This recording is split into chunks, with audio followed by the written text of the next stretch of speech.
All right, so today's going to be a cautionary tale on repricing software and why you really need to understand repricing software if you're going to utilize it, and set some parameters or bars essentially so that you don't go too low on certain products. Now, understanding this is something I literally stumbled upon. I have repricing software as well, but a vast majority of my new books and new products that I send into FBA, I monitor manually for this reason. So I use repricing software on a lot of things, but for my new inventory, a lot of it, if it's like books or like high-end products that I'm sending into FBA, I like to monitor the prices and do it manually. So what I happen to notice on a book that I bought, as you can see here, and I'm going to do this really fast because I want to buy it, is literally, I bought Mosaic Spanish, a world language right here on eFlip for $39.55, right? The new price, as you can see here, is roughly about $200. So that's, the buy box price right here. Amazon has it at $207.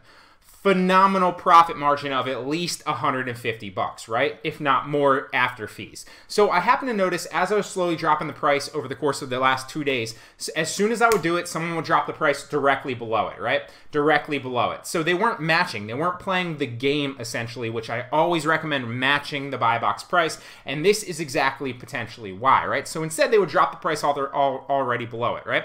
So you'll see here that this person has the book right here at $17.92 with $3.99 shipping and $132 tax. So essentially, I can get this for like 24, 25, or I guess that's like 22, 23 bucks roughly, simply because I happen to notice that they were repricing me right below, and I happen to notice, okay, I wonder if I drop my price all the way down to 99, are they going to match? And no, they dropped it to like 94 with shipping, right? So I was like, all right, you want to do that? Like, I want to drop the price all the way down to like 20 bucks and see if they match. And what did they do? They dropped it like 3 cents lower or whatever that ended up being, right? So what did I do? I dropped it all the way down, right? With the intention to buy their brand new book. And now I am going to buy their book super, super cheap.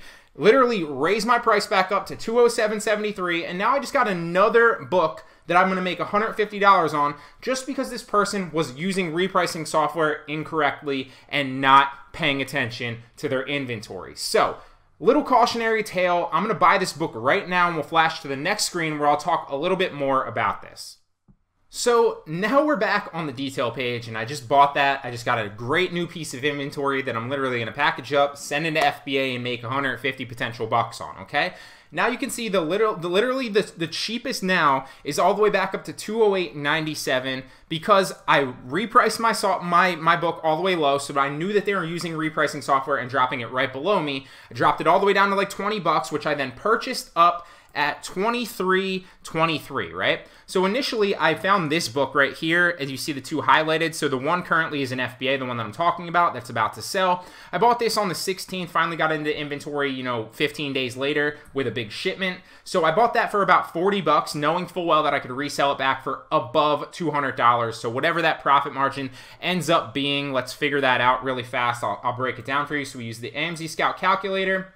We say that we sell it roughly for $208.97. I hope this works. It's been working recently, but sometimes it's a little shoddy. Of course, why not? So let's go into the FBA calculator right here. Still not working, and I'm going to pull this up for you. I want to show this to you because I want to show you the margins here so you see full hand, firsthand, just how much opportunity there is if you understand these certain things, okay? So let's get the ASIN or the ISBN, excuse me. So the price here is $208.97, okay? So our item price is $208.97, and the ship to Amazon is going to be like 50 cents. Going to ship it in with like a big bulk, shipment with a bunch of books and other stuff right here. Our cost of the product was $23.23. So then our potential profit margin ends up being $146.72. Okay, so if I lied earlier by accident, I said it was like 150 or a little bit more. If I purchased the original one at 40 bucks, then it looks like I'm probably looking at like $130 or $140 profit margin. Still incredible, and that should sell out pretty quickly because as you can see here, it is 66,000 in books, so it sells pretty fast. So great purchase. I highly recommend that if you're using repricing software, you think about these things going in and you put stop gaps in place so that you're only willing to go down to a certain point so that people can't take advantage of you like this.